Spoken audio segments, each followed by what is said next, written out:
There's a four-way tie for first and a four-way tie for fifth as we approach the end of week 3, and it's time to see if any teams can break the mold in today's games. And earlier, LCS royalty strolled into the studios as Freaks, Dogs, Pun showed up to the day's festivities. We'll see if Optic Gaming could put on a good show for him as they have a tough task at the top of the day. Let's pull up the schedule, and we see Optic playing in Game 1 versus Echo Fox, with TSM facing off against 100 Thieves after that, and Clutch Gaming versus Cloud9 later on in the day. Hello, everyone. I'm James Dash Patterson here with Mark Zimmerman and Joshua Jat Leesman. Our first game of the day has Optic Gaming challenging Echo Fox, and Coach Zabutin shared his views on who's the carry on Optic.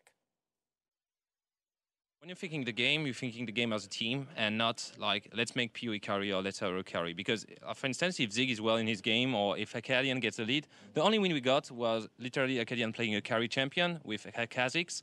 So I think everybody can like help the team the way he wants, and it's more about the team synergy than like just letting PoE and praying for him to carry or letting Arrow on a hyper carry and waiting him. Because in the long run, the team will not improve. So I'd rather like help everybody and allow everybody to have the chance to carry the game.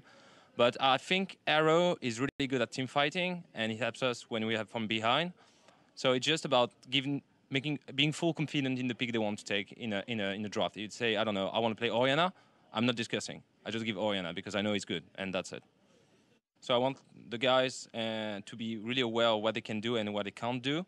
And the second thing is like being smart about the pick they want, about being ahead of the meta, and trying a lot of things in scrims and trying to have as much feedback as we can from other regions. When I was a caster, I always wore bow ties because I think it's like, I would say, a little bit fancier than just a tie.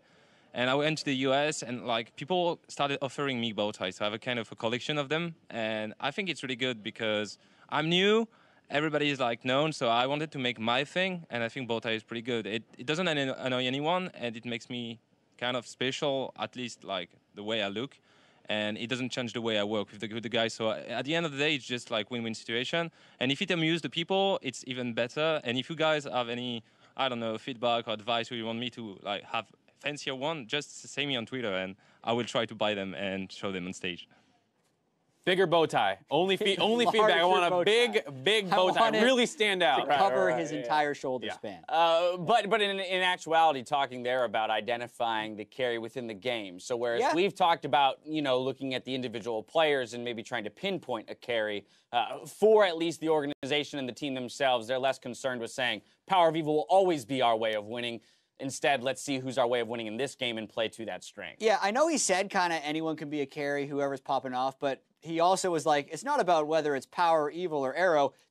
It's probably Power, Evil, or Arrow in most of their games when you're looking at the way this roster lines up and the way these guys have been playing. Also, offhandedly mentioned that their only win came off of Acadian playing a carry champion. With Zig on a tank. Well, right. And so I think that's the thing is, like, you can still play to your team strengths. Like, we always considered Acadian a better carry player. So when they get their win on Kha'Zix, it's not like, oh, wow, that really shocked me. And Zig was on a tank. And, like, yeah, that's actually what I think a lot of us would say would be the ideal team for them. Right. You quickly mentioned it there, though. If Acadian is to jump on that carry champion, you're looking for the tankiness elsewhere. That, you know, that role or that responsibility is going to fall on Zig. And this is where I want to land on our kind of featured mismatch of the day, if you will.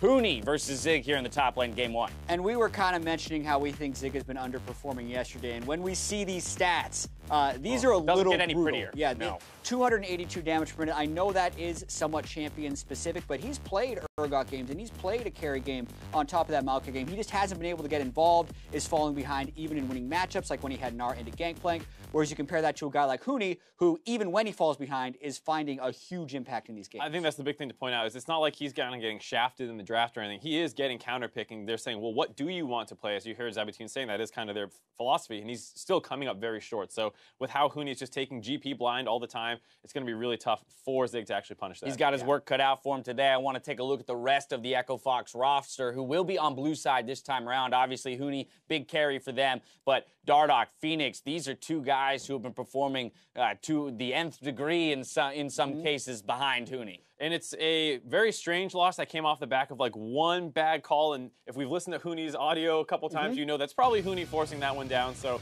it's going to be hard to see, or it's going to be pretty easy, I think, to bounce back for them just because it was a game that was going so well for them once they started turning the corner. Yeah, there was the solo kill that happened to Tahuni in the top lane, but he's had multiple games where he's fallen behind in laning phase, and they've been able to pull it back.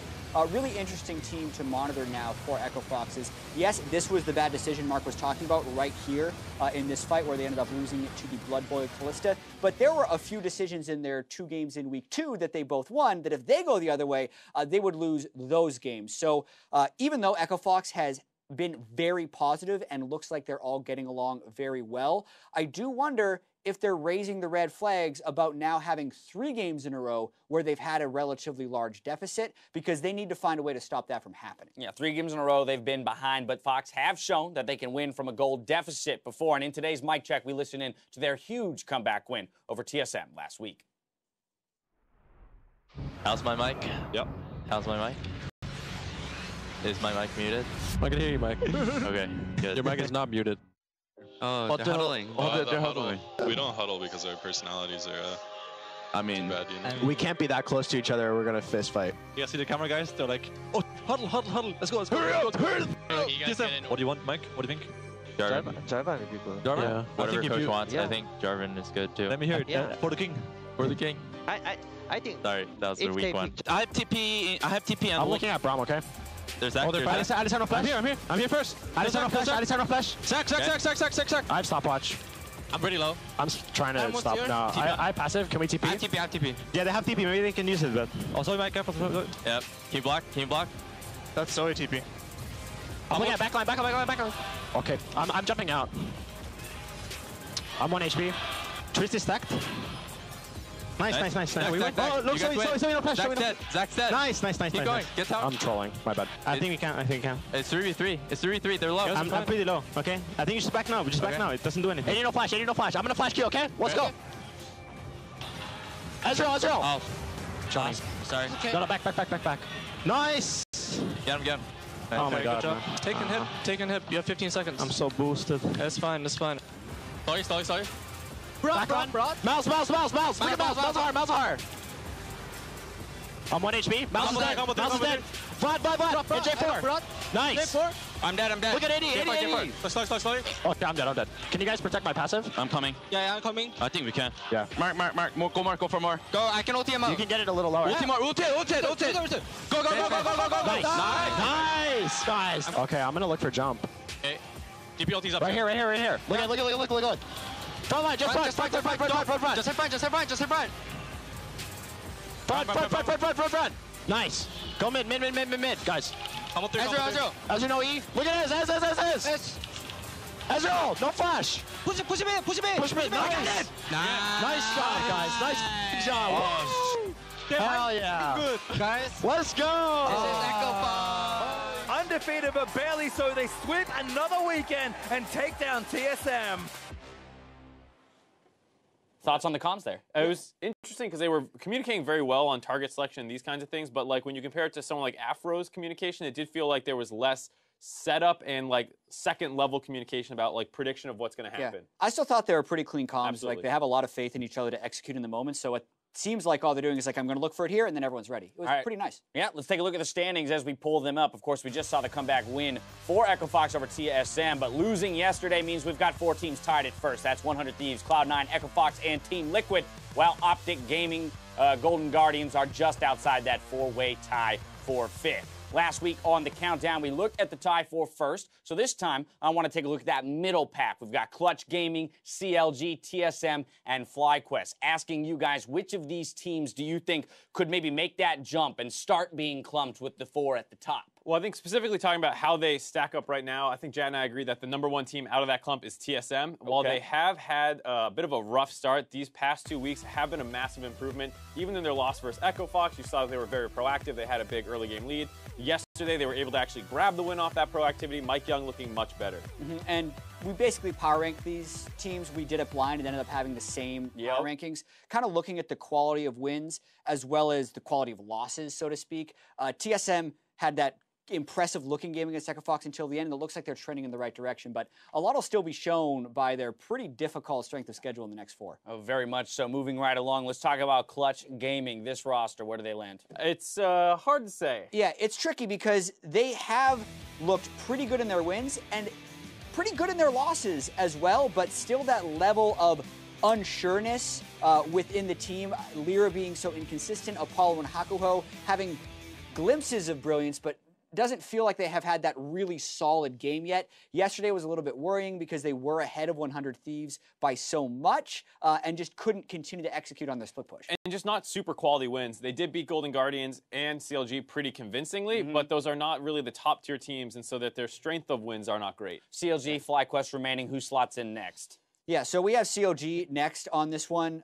It's close between them and FlyQuest because CLG has looked rather questionable, if we're being completely honest, in most of their games, even their victory yesterday, who he fell behind early, and they kind of clutched it out in team fights. Yeah, Golden Guardians' victory much the same way. It was very, very throwy by the other team. All right, and that leaves FlyQuest then in that last position of the teams tied for 5th. I think the thing that concerns us is just the roster situation. They've been swapping people in and out. We haven't seen them with their actual intended roster, and as a result, it doesn't feel like they have a clear play style, where even CLG were like, well, you know, Darshan is playing fantastic. They have something to build off there. We're not sure the direction of this team at all. Yeah, I'm personally perplexed by the Shrimp substitution. I understand why they may have wanted to use him as an import jungler, but I thought Anda was one of their best performing players and one of their most hyped offseason players as a new rookie. So I hope to see Anda back in there. All right, we just worked through the teams one by one, but I want to throw it up there for some visual representation. The power rankings of this pack tied for 5th. As you can see here, Mark has listed TSM, Clutch Gaming, Counter Logic, and FlyQuest. Jat, on the other hand, did not understand the purpose. No, he understood it perfectly fine. No, but in actuality, guys, they did match up. I will reconfirm what Jat said. We actually had them power rank them blind, then compared them. They actually aligned on their power rank. You guys can't do that to CLG. Yeah. You're hurting the team. So to be fair, this is also currently where we think they stand. I think Jad and I are optimistic that the CLG making, because they were 7th, they're one spot away from making playoffs, and I really think it is within the realm of possibility that they reach that. But as of right now, Clutch has looked better. Right. If I were to ask you to power rank week 9, that might look different, right? Okay. All right. Well, now it's time once again to hand it over to the analyst on my far left, your far right. That is Jat. Time for some Jat stats. Boom. What do you got for us today? I think we have a scorecard just to make sure we know how this is working. Right. What is that? 100%? Twice. Yeah. We don't need 5 stats. I think you guys have a better chance today because I know Mark said he was going to look up a bunch of stats last night. First question. So this NALCS player has a higher DPM, obviously, than any other player in NA, but also any EU LCS Pro or LCK Pro. Who is this player? Highest DPM, longest games. I'm going to go Cody Sun. He had really crazy damage per minute and damage percent.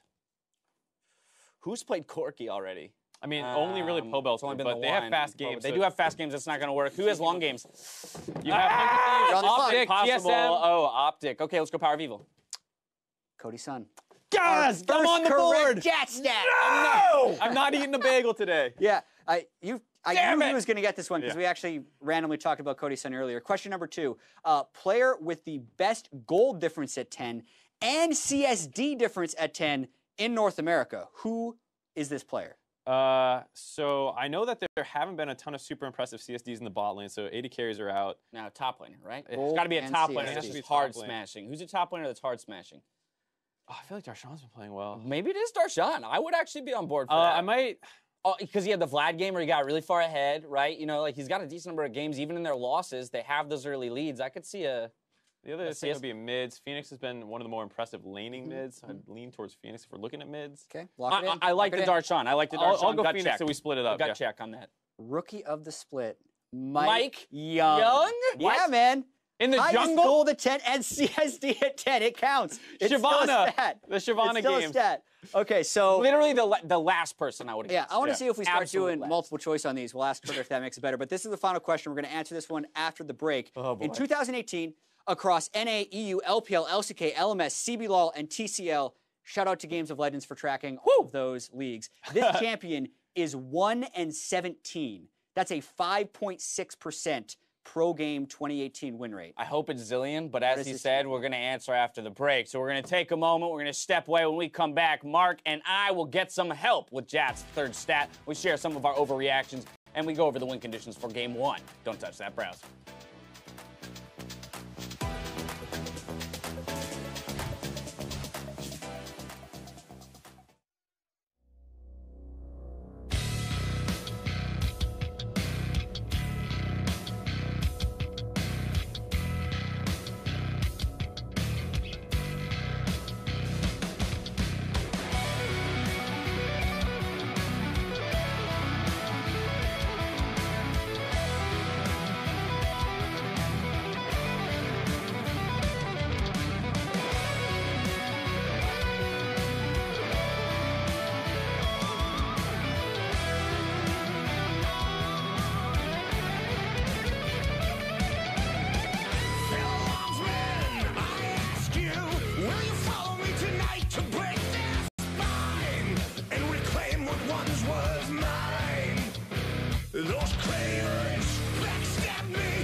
Welcome back. When we went to break, Jat hit us with his third stat. The question was, in 2018 across a whole bunch of regions, this champion was 1 in 17. That's a 5.6% win rate. We've been struggling this one, so we decided to ask for a little help this time around. So we are going to phone a friend.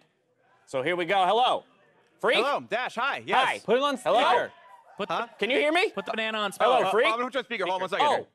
Yeah, speaker. Good idea. Okay, here. I got Zyrene here with me. All right, you're on speaker. You can. Zyrene, hey, Zyrene, hey, what's going on? Freak. I've got Mark here. Mark, okay. Hello. And We're struggling with the question. We're struggling with the question. What's the question? Hey, I know you guys love champ selects. You're probably big on the champ select stats. Across all of the different regions, what champion is 1 in 17? 1 in 17. 5.6% win rate. You got 15 seconds. Yeah, like roughly 15. I actually Let's know go. this one, so I'm going to let him run it. So I knew the first two ones. Why couldn't you phone me them? But I'm thinking either Cassiopeia or Kled, because I feel like they're not that common. But I'm kind of thinking like, only 16 picks overall. Cassio could be. I'm gonna go with Cassiopeia. On the Cassio game. Freak, how do you know? That would be the I didn't only know win. it for sure at 117, but I saw 1 in 14. Like I saw a discussion on and you're Twitter. assuming. So then tell us. What is it? All right, it's Mike Young's first champion. Shyvana. Shyvana. Freak is a phone a friend. Guys, thank you so much. Juice. There you go. I love you, Freak. 100% by the way in Jat stats now. Hey, I'm taking you out of Hang up, speaker. Joe. Don't I'm let taking you out of speaker. Just want to wish you guys a great, great cast today. Thank you. And we'll catch you later. Thanks for your help. Oh, yeah. Have a good one, guys. Bye. Yep. Man. Wow. All right. So Shyvana. Yeah, now we're getting a bunch Only of one Shyvana win. low That lights. win is Let's in the go. LCK. Just a bunch of Also, deaths. she is great at jumping away from a losing fight. I'll give her that. Well, I was going to say, maybe why do you think it is that champion is 1 in 17? That's even been played that much if the win rate is that bad. There's definitely some bad luck. The champion was super dominant in solo queue, but you can't do anything when you're behind. Gotcha. And also very early on, it's not that great of a fallback pattern. Like someone catches you in the jungle, they just kill you. People have, I think, definitely slowed down and they're picking up that champion. Oh, absolutely. All right, that's enough with the numbers. Let's go to the other end of the spectrum and make some statements off of gut feeling alone. In some overreactions, Mark is really great at these. So, first up, I'll re-explain the segment. I throw out a statement, and you guys tell me whether or not it's a blatant overreaction or not. So we're going to kick this one off with a fun one. CLG, following their win yesterday, are back, baby. Overreaction. Blatant overreaction. CLG is not back at all. There you go. Do not believe in CLG. And honestly, it wasn't that good of a win against Echo Fox. Yes, Echo Fox was undefeated.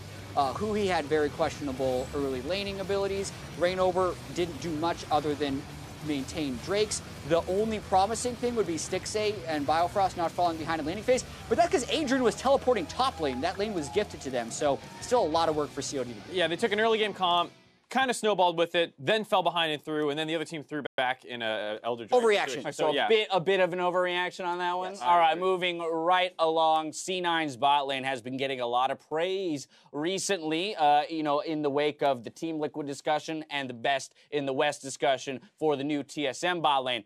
I'm going to go ahead and make the definitive statement, though, that the C9 bot lane is overrated. In other words, they are not definitively the best bot lane in the West. I will agree. I do think that universally stating them as the best team or bot lane right now is an overstatement. They haven't played Team Liquid's bot lane. Team Liquid has great team synergy, so obviously that kind of amps up the bot lane. But Doublelift is playing with some ridiculous, 16 KDA right now. And while Sneaky and Smoothie do play a very different style, they're much more team focused, I have a hard time giving them overall the best bot lane.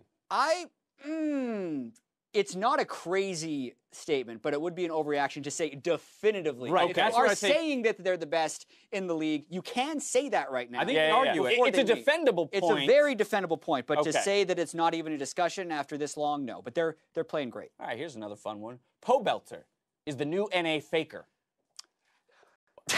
Faker has lost 5 in a row. Faker has lost 5 in a row. So by all accounts, then High is the new NA Faker. So Pobelter's been playing great, especially his game yesterday. He has, I believe, the highest CS per minute, as well as all NA mid laners, all players in North America. He's been crushing, but Faker is in a league of his own, and I think Pobelter's just now entering that conversation of competing with the best mids in NA. Okay. Yeah, he's always been top tier, obviously, but he's never been definitively the best. Right now is when he's probably making one of his best cases he's ever made. But once again, to be Faker means it's unquestionable. Yeah. Interestingly enough, Okay, overreaction, slight overreaction. Whenever you compare anyone to Faker, it's an overreaction. Probably. I feel. Now, yesterday, Febiven and Power of Evil actually chimed in with their own power rankings on the NALCS Lounge. Let's take a look. All right, so if I had to put you guys on the spot to make a mid lane tier list for me, obviously you put yourselves at #1 because you're the greatest. But who's after you then? Who would be your next 3? Who would you put in the top besides yourselves? Probably, I think Pobelter's the best. Okay. After that, I think Jensen.